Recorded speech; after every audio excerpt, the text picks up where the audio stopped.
President Trump will be at his Mar-a-Lago resort in Florida for New Year's Eve, where he has been spending time on the golf course.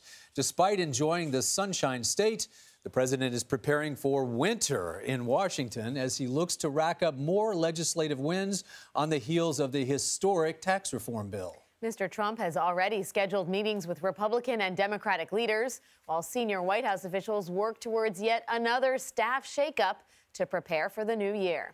Chip Reid is in West Palm Beach with the president. Chip, good morning. Well, good morning. The president says he wants to tackle infrastructure and immigration early in 2018. But for that to happen, both parties will have to back off their entrenched positions and compromise. I think all of you were watching my shot, right?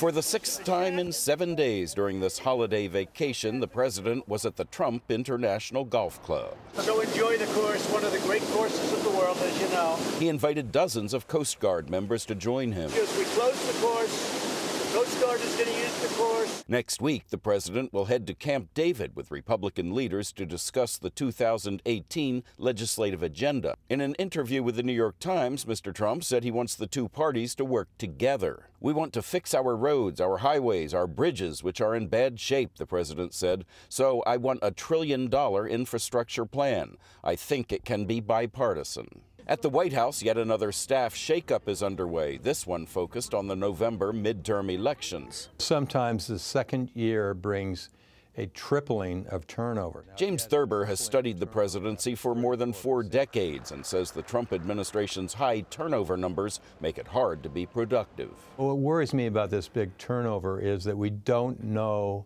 where we're going with respect to policy.